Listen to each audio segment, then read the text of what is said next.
Hello guys, how are you. आप लोगों का सभी का रोजगार विद निपुण चैनल में आप लोगों का हार्दिक स्वागत है। जैसा कि आप लोग जानते हैं, हम लोग आपको daily early morning current affair का पार्ट एक प्रोवाइड करा रहे हैं। तो जैसा कि आज आप लोग जानते हैं 23 जनवरी है और 23 जनवरी का आज आप लोगों को करंट अफेयर मिलने वाला है। ठीक है, तो सभी को सुप्रभात, good morning all of you. आप लोगों को मेरा नाम निपुण त्यागी है। निपुण त्यागी के माध्यम से आप लोगों को डेली करंट अफेयर मिलेगी। दूसरी चीज, सभी बच्चे ध्यान से रखें कि जब मैं आप लोगों को करंट अफेयर पढ़ाऊं तो करंट अफेयर जब आप लोग पढ़ें तो सबसे पहले आप लोगों को दो काम जरूर करने हैं। एक अपना पेन और एक कॉपी को लेके बैठ जाएं और उससे आप जो भी मैं आपको पढ़ा रहा हूं, ये समझा रहा हूं, उसको आप ध्यानपूर्वक समझें, सुने और नोट करें। अपनी कॉपी में नोट करना। कॉपी में नोट करने से आपको ये बेस्ट होगा कि आपको जो भी एक चीज है वो सारी चीजें क्लियर हो जाएंगी। दूसरी चीज, वीडियो को सुनना और उसको कॉपी में नोट करना, दोनों में अंतर है। वैसे हमारे टेलीग्राम चैनल के माध्यम से आप लोगों को मैं लिंक प्रोवाइड करा दूंगा, नीचे लिंक मिल जाएगा, वहां पे भी आपको पीडीएफ मिल जाएगी। लेकिन ज्यादा बेस्ट है कि आप लोग भी अपना कॉपी पेन लेके बैठे। मेरा आप लोगों से 100% मैं आप लोगों से कह सकता हूँ, ये मेरा आप लोगों से प्रॉमिस है, सभी बच्चों से मेरा प्रॉमिस है कि आपको जो भी आप मेरी करंट की वीडियो देख रहे हैं उस वीडियो से आप लगातार कंटिन्यू वीडियो देखते रहें। ये आपका दावा है कि आपका जो भी कोई एग्जाम होगा, चाहे वो एसएससी हो, चाहे वो आपका रेलवे हो, चाहे यूपी पुलिस हो, कुछ भी हो, उनमें आपका करंट अफेयर का कुछ भी पार्ट बाहर नहीं निकलेगा। ये आप लोगों से मेरा वादा है। चलिए पहले क्वेश्चन की ओर बात करते हैं कि पहला क्वेश्चन हम लोगों का क्या बन रहा है। आपको पहले क्वेश्चन की ओर ध्यान से देखना है कि पहला क्वेश्चन क्या है। चलिए देरी ना करते पहला क्वेश्चन आज का देखते हैं। 23 जनवरी का पहला क्वेश्चन क्या बन रहा है। पहला क्वेश्चन आप लोगों को जहां स्क्रीन पर दिखाई दे रहा है, पहला क्वेश्चन हम लोगों को नेशनल हेल्थ अथॉरिटी को लेके है। नेशनल हेल्थ अथॉरिटी, ठीक। तो अभी हाल फिलहाल में नेशनल हेल्थ अथॉरिटी के तो परवीन शर्मा जो है वो सिलेक्टेड हुए हैं, अपॉइंट करे गए हैं डायरेक्टर नेशनल हेल्थ अथॉरिटी। तो मेन बात समझने वाली ये है कि परवीन शर्मा जो है वो नेशनल हेल्थ अथॉरिटी के डायरेक्टर बनाए गए हैं, अपॉइंट किए गए। नेशनल हेल्थ अथॉरिटी अगर पूछा जाए तो ये मिनिस्ट्री ऑफ हेल्थ के अंतर्गत आता है। मिनिस्ट्री ऑफ हेल्थ के अंतर्गत आता है और जितने भी हेल्थ को लेके या जितने भी स्वास्थ्य को लेके जो भी प्रोजेक्ट है, जो भी कुछ है, वो मिनिस्ट्री ऑफ हेल्थ के अंतर्गत ही आते हैं और मिनिस्ट्री ऑफ हेल्थ के अंतर्गत ही आप लोगों का नेशनल हेल्थ अथॉरिटी होता है। आप लोगों को याद होगा आयुष्मान भारत डिजिटल मिशन जो नरेंद्र मोदी जी ने शुरुआत की थी इसकी, उसके बारे में बात करेंगे। वो भी आपका नेशनल हेल्थ अथॉरिटी के अंतर्गत आता है। अगर बात करें परवीन शर्मा जो अपॉइंट हुए हैं, वो कितने टाइम पीरियड जो उनका है वो कितना है, 5 साल का। 5 साल का उनका टाइम पीरियड है। दूसरी चीज आप लोगों को ये याद रखनी है कि नेशनल हेल्थ अथॉरिटी एनएचए जिसे शॉर्ट में बोलेंगे, वो एक अपेक्स बॉडी रेस्पॉन्सिबल है इंप्लीमेंटिंग इंडिया में जो आप लोगों को पब्लिक मतलब आप लोग जानते हैं कि पब्लिक क्या होता है। पब्लिक सभी लोग हेल्थ इंश्योरेंस स्कीम जो है वो कहलाएगी आयुष्मान भारत प्रधानमंत्री जन आरोग्य योजना। और अगर इसके बारे में पूछे कि आयुष्मान भारत प्रधानमंत्री जन आरोग्य योजना की अगर ये पूछे कि बताइए कि इसकी शुरुआत कब हुई, तो इसकी फाउंडेशन आपको याद रखना है वो सितंबर 2018 में हुई है। और इसके फर्स्ट सीईओ पूछे तो फर्स्ट सीईओ इंदू भूषण है। तो दो बात काम की सीखने को मिली कि आयुष्मान भारत प्रधानमंत्री जन आरोग्य योजना की अगर शुरुआत पूछे तो सितंबर 2018 में हुई है और इनके फर्स्ट सीईओ जो है वो कौन है, इंदू भूषण है। दूसरी चीज आप लोगों को बताया गया कि नेशनल हेल्थ अथॉरिटी के जो डायरेक्टर अपॉइंट किए गए वो परवीन शर्मा अपॉइंट किए गए हैं। और नेशनल हेल्थ अथॉरिटी आपको बता दिया गया वो किसके अंतर्गत आता है, मिनिस्ट्री ऑफ हेल्थ के अंतर्गत आता है। आयुष्मान भारत डिजिटल मिशन भी इसी के अंतर्गत 5 ईयर के लिए अपॉइंट किए गए। चलिए देरी ना करते हैं, हम अगले क्वेश्चन की ओर बढ़ते हैं कि हमारा अगला क्वेश्चन क्या बनने वाला है, किस तरीके का हमारा अगला क्वेश्चन है। चलिए तो अगला क्वेश्चन जो आप लोगों को देखने को स्क्रीन पे मिल रहा है, अगला क्वेश्चन आईएसए अवार्ड के बारे में है। आईएसए अवार्ड क्या है उसके बारे में बात करेंगे। तो उससे पहले लेकिन देखें ISA award doctor Sannu Rohit जो ये नाम है ये नेपाल में है और ये ऑप्थोलॉजिस्ट है। और ऑप्थोलॉजिस्ट क्या होता है, एक specialist in branch of medicine concern with the study and treatment of disorder and disease of the eye, यानी आंखों के लिए जैसे ब्रांच मेडिसिन है वो उसमें ये नेपाल में है और ये डॉक्टर संदूक रूई है, इन्हें अवार्ड मिला है, इन्हें आईएसए अवार्ड दिया गया है। और आईएसए अवार्ड जो दिया गया है दिया गया ह्यूमैनिटी के लिए, यानी कि मानवता के लिए, मानव की सेवा के लिए इन्हें ह्यूमैनिटी के लिए आईएसए अवार्ड दिया गया। दूसरी चीज अगर आपको यहाँ स्क्रीन पे दिखाई दे रहा है यही इनकी फोटो है। दूसरी चीज ही इज अ को-फाउंडर, ये को-फाउंडर है हिमालयन कैटरेक्ट प्रोजेक्ट के, तो ये हिमालयन कैटरेक्ट प्रोजेक्ट के क्या है, को-फाउंडर भी है।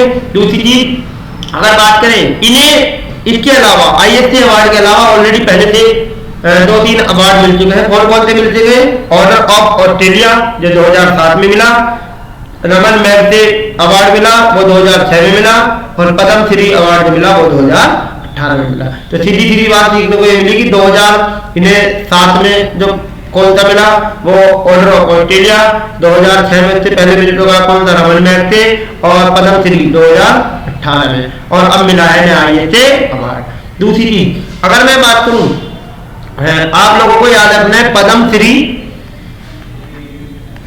पद्म भूषण,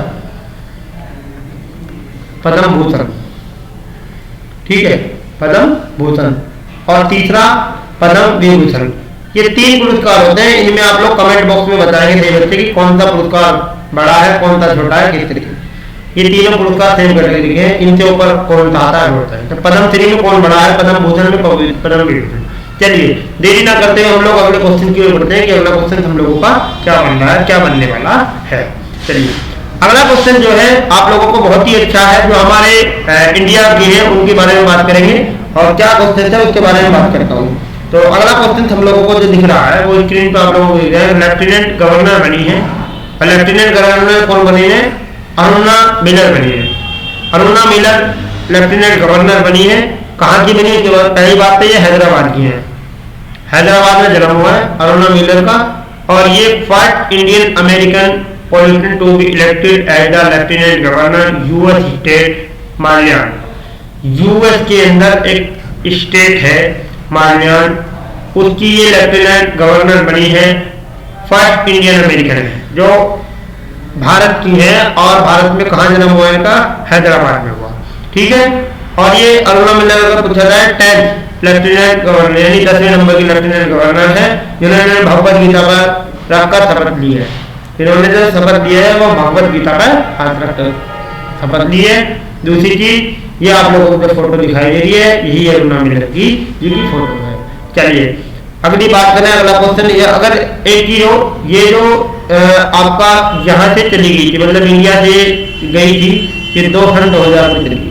चलिए अगला क्वेश्चन की बात करते हैं। अगला क्वेश्चन हम लोगों का उत्तर प्रदेश को लेके है कि उत्तर प्रदेश में क्या हो रहा है, किस तरीके से। उत्तर प्रदेश की बात करें तो उत्तर प्रदेश को अगर मैं बात करूं उत्तर प्रदेश के बारे में, उत्तर प्रदेश वैसे तो हाईलाइट है आप लोग सभी जानते हैं, लेकिन किस चीज में एक अच्छी रिपोर्ट निकल के आई, उत्तर प्रदेश पहले नंबर पे आ गया मोबाइल गेम में, मोबाइल गेम खेलने में सबसे पहले नंबर पे आया। दूसरे नंबर पे अगर बात करें तो दूसरे नंबर पे महाराष्ट्र, तीसरे नंबर पे राजस्थान, चौथे नंबर पे बिहार, और 5वें नंबर पे वेस्ट बंगाल। तो जितने भी मोबाइल गेम खेले जाते हैं उनमें अगर बात करूं तो पहले नंबर पर उत्तर प्रदेश है, दूसरे नंबर पर महाराष्ट्र है, तीसरे नंबर पर राजस्थान, चौथे नंबर पर बिहार, और 5वें नंबर पे West Bengal, according to India mobile gaming report के, according to India mobile gaming report के। दूसरा अगर मैं बात करूं, इन्हें उड़ीसा, पंजाब, तमिलनाडु, पुदुचेरी और हिमाचल, ये 5 राज्य ऐसे हैं जिन्होंने हाईएस्ट इंक्रीज करा, मतलब 2021 और 2022 की रिपोर्ट के हिसाब को देखोगे तो 2021 की जो पहले रिपोर्ट थी, ये 2000, अब जो वर्तमान में रिपोर्ट आई है 2022 की है। 2021 की रिपोर्ट को देखोगे तो 2021 की रिपोर्ट को देखना, 2022 की रिपोर्ट को देखना, दोनों रिपोर्टों को देखना। दोनों रिपोर्ट को देखने के लिए आपको ये मिलेगा कि जो रिपोर्ट अगर देखेंगे 2021 से तो 22 की रिपोर्ट अगर बन के आई है, उसमें सबसे ज्यादा इंक्रीज जो हुआ है वो किसका है, उड़ीसा का, दूसरा पंजाब का, तीसरा तमिलनाडु का, चौथा पुदुचेरी का, और 5वां जिन्होंने मतलब गेम खेल रहे। दूसरी चीज, गेम कौन से खेलते हैं, जैसे पहले आप लोग खेलते थे, आप पहले एक मतलब गुट्टे ही इस तरीके से लूडो डाइस वाला इसने ले कैरम, जो अब हमारे क्या हो गए ये डिजिटल हो गए, यानी कि फोन में आ गए, ऐप आ गए इनमें। ठीक है। दूसरी चीज अगर मैं बात करूं कि इंडिया गेमिंग मार्केट में यूएस के डॉलरों में अगर मैं बात करूं तो डॉलरों में आप लोगों को याद रखना है, डॉलर में 2.6 बिलियन का फाइनेंशियल ईयर है 2022 की रिपोर्ट का, और उम्मीद है ये 8.6 बिलियन डॉलर पहुंच जाएगा 2027। आप लोग खुद देख सकते हैं कि कितने परसेंट इंक्रीज हो जाएगा, 27% इंक्रीज हो जाएगा। आप लोगों को खुद दिख जाएगा कि कितने परसेंट इंक्रीज हो जाएगा, 27% इंक्रीज हो जाएगा। चलिए देरी ना करता, आप लोगों को बस ये याद रखना है कि उत्तर प्रदेश कौन से नंबर पे आ गया, उत्तर प्रदेश आ गया कौन से नंबर पे, पहले नंबर पे मोबाइल गेम में उत्तर प्रदेश है, दूसरे नंबर पे महाराष्ट्र, तीसरे नंबर पे राजस्थान, चौथे नंबर पे बिहार, पांचवें नंबर पे वेस्ट बंगाल, पांचवें नंबर पे है वेस्ट बंगाल, पांचवें नंबर पे हो गया वेस्ट बंगाल, पांचवें नंबर पे है वेस्ट बंगाल। चलिए देरी ना करते हम लोग अगला क्वेश्चन की ओर बढ़ते हैं। अगला क्वेश्चन हमारा टीसीएस को लेकर, टीसीएस अगला क्वेश्चन हम लोगों का टीसीएस को लेकर, टीसीएस को लेके क्वेश्चन बन रहा है। क्या क्वेश्चन है इसके बारे में बात करता हूं। TCS Infosys rank, TCS Infosys rank जो है, टीसीएस इन्फोसिस रैंक जो है उसके बारे में बात करूं। According to brand finance ranking for 2021, यानी ब्रांड फाइनेंस रैंकिंग की 2021 की रिपोर्ट के अनुसार 4 इंडियन कंपनी यानी 4 इंडियन कंपनी जो टॉप 10 में आई है आईटी की वर्ल्ड लेवल पे, टॉप 10 में कंपनी जो आई है, कौन कौन सी कंपनी है? 4 इंडियन भारत की है। पहली टीसीएस, दूसरी इंफोसिस, तीसरी एचसीएल और चौथी है विप्रो। टीसीएस जो आई है वो याद रखना आपको दूसरे नंबर पर आई है, इंफोसिस जो आई है वो आपको यहाँ पे भी दिख रहा है तीसरे नंबर पे, एचसीएल आपकी 8वें नंबर पे और विप्रो आपकी 9वें नंबर पे, जबकि आईबीएम वो आपकी चौथे नंबर पे। यानी आपको याद रखना है इंफोसिस के बाद आईबीएम भारत की कंपनी नहीं है। आपको कमेंट बॉक्स में बताना है कि आईबीएम कंपनी कहां की है। ठीक है, ये आईटी से रिलेटेड कंपनी है।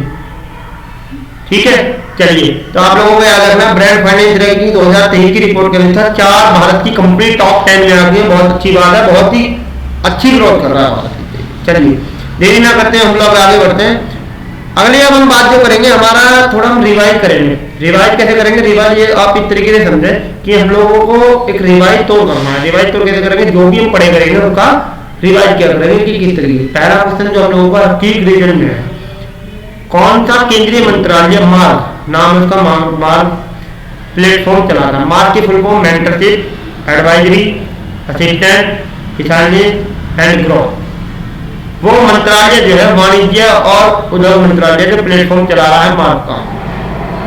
तो मार्ग जो है मार्ग की full form mentorship, advisory, assistant, किसानिस्ट एंड ग्रोथ। उस प्लेटफॉर्म को जो चला रहा है वो वाणिज्य और उद्योग मंत्रालय चला रहा है।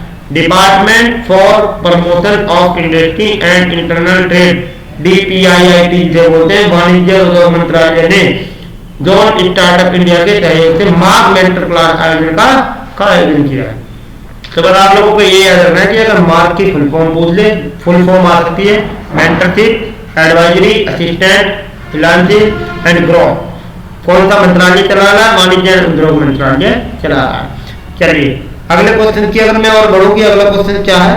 अगला क्वेश्चन आप लोगों को ध्यान से देखना है कि अगला क्वेश्चन क्या है। अगला क्वेश्चन हम लोगों को बहुत ही ध्यान से देखना है कि क्या क्वेश्चन बन रहा है। अगला क्वेश्चन हम लोगों को जो मिल रहा है वो मिल रहा है सॉन्ग जचे, जो हाल ही में खबरों में थे, कौन से खेलते थे?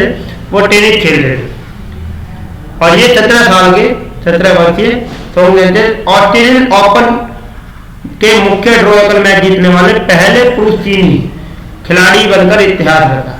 यानी पहले पुरुष चीनी खिलाड़ी हैं,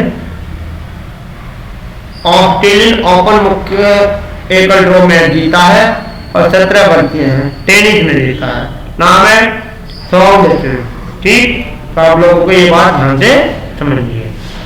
चलिए अगर मैं अब अगले क्वेश्चन की ओर बढ़ूं कि अगला क्वेश्चन मेरा क्या बन सकता है, किस तरीके से। तो अगला क्वेश्चन जो आप लोगों का जो रिवाइज का, जो मैंने पहले भी आप लोगों को पढ़ाया था इस तरीके से लास्ट क्लास में आप पहली क्लास में देखते हैं। भारत का पहला online gaming centre of excellence किस राज्य या केंद्र शासित प्रदेश में स्थापित किया जाए? तो राज्य या के पूछे तो वो कौन सा है? मेघालय। और मेघालय में भी कहाँ? शिलोंग में। इलेक्ट्रॉनिक और सूचना प्रौद्योगिकी मंत्री MITI और कौशल विकास और उद्यमिता राज्य मंत्री राजीव चंद्रशेखर ने घोषणा करी कि मार्च 2023 तक तो मार्च 2023 तक मेघालय के में शिलोंग में भारत का पहला ऑनलाइन गेमिंग उत्कृष्टता केंद्र स्थापित कर दिया जाएगा। तो आपको याद रखना, ऑनलाइन गेमिंग एक्सीलेंस सेंटर अगर कुछ है मेघालय में शिलोंग में। कौन कि मार्च कब तक? मार्च 2023 तक। और दूसरी चीज राजीव चंद्रशेखर ने इसकी घोषणा कर दी है। अगर मैं अगले क्वेश्चन की ओर बात करूं कि अगला क्वेश्चन क्या बन सकता है किस तरीके से, तो अगला क्वेश्चन आप लोगों को ध्यान से देखना है। अगला क्वेश्चन हमारा सवाल यह है कि किस राज्य सरकार ने दृष्टिहीनता नियंत्रण के लिए नीति लागू की है? किस राज्य सरकार ने दृष्टिहीनता नियंत्रण के लिए? दृष्टिहीनता का मतलब यह कि जो नेत्र नहीं मिल सकते या जो अंधे हैं या जो अंधे हो चुके या जन्म से हैं या हो चुके, उसको नियंत्रण करने के लिए, कंट्रोल करने के लिए जो नीति लागू की है वो किसने की है? राजस्थान सरकार ने की। वो करिए राजस्थान सरकार। राजस्थान सरकार ने राइट टू साइट के उद्देश्य से दृष्टिहीनता नियंत्रण के लिए नीति लागू की है। और राज्य के चिकित्सा एवं स्वास्थ्य विभाग ने अंधेपन, वही बात आ गई, अंधेपन की रोकथाम के लिए, रोकथाम अंधेपन का जो रोकथाम होगी, मतलब लोग अंधे ना हो, काम हो या आंख मिल जाए, नीति दस्तावेज जारी किए। नीति के तहत राजस्थान सरकार सभी सरकारी मेडिकल कॉलेजों में अनिवार्य रूप से केराटोप्लास्टी सेंटर और आई बैंक चलाई। आई बैंक एक ऐसे समझे जैसे कि आप लोग देखते हैं जब किसी को खून की जरूरत होती है तो कौन सा बैंक होता है? ब्लड बैंक, ठीक है। इसी तरीके से राजस्थान सरकार क्या करेगी? आई बैंक, यानी कि आपको आंख मिल सकती है। आपने देखा होगा, और अच्छे से इस तरीके से समझो कि जैसे आपने देखा होगा कि भाई जगह जगह ब्लड बैंक होते हैं, जगह जगह क्या होते हैं? ब्लड बैंक होते हैं। ब्लड बैंकों से क्या होता है? खून की जरूरत होती है, खून मिल जाता है। इसी तरीके से आंखों की जरूरत होगी तो आंख मिल जाएगी, आंखों की, और वो कहां से मिलेंगी? आई बैंक से मिलेंगी। वो मिलेंगी आई बैंक से, वो मिलेंगी आई बैंक से, ठीक है। तो चलिए आप लोगों को आज के इतने ही क्वेश्चन रखते हैं। अब हम आप लोगों का सभी बच्चों का बहुत बहुत धन्यवाद हमारी वीडियो को देखने के लिए। अच्छे से चैनल को सब्सक्राइब करें, लाइक करें और कमेंट करें। दूसरी चीज, ज्यादा से ज्यादा से शेयर करें। एक चीज सभी बच्चे ध्यान से समझें कि करंट अफेयर अगर किसी भी जीएस में 50 क्वेश्चन आ रहे हैं तो 50 में से मेरा आप लोगों से दावा है कि 20 क्वेश्चन आपको करंट के मिलते हैं। और 30 क्वेश्चन में आपका 30 क्वेश्चन में आप लोगों को history, polity, geography, economics, science, environment, ये सारे सब्जेक्ट। तो समझने वाली बात क्या है? 30 क्वेश्चनों में तो आपको ये सारे हैं और 20 क्वेश्चन में करंट अफेयर अकेला है। आज के टाइम में सीए आपका बहुत इंपॉर्टेंट पार्ट हो चुका है, तो सबसे ज्यादा फोकस जो बनाओ सीए को बनाओ अपनी। दूसरी चीज, मैं आपको डेली सुबह मॉर्निंग 6 बजे क्लास दे देता हूँ, तो करंट अफेयर की सुबह से उठते ही क्लास ले लिया करें। दूसरी चीज, आप लोग एक और बात ध्यान रख सकते हैं कि आपको जो भी कुछ प्रॉब्लम्स हैं वो सारी मुझसे शेयर कर सकते हैं। दूसरी चीज, कुछ भी आपको डाउट है, क्लियर नहीं है, हम धीरे धीरे आपको मैथ की, रीजनिंग की, जीएस की चली रही है और आपकी हिंदी या इंग्लिश की क्लास भी प्रोवाइड टीचर के द्वारा प्रोवाइड करेंगे। जीएस में आपको धीरे धीरे आपको डिफरेंट सब्जेक्ट की, करंट के साथ साथ आपको और भी सब्जेक्टों की क्लास मिलनी शुरू होगी। चलिए आप लोगों का बहुत बहुत धन्यवाद, थैंक यू।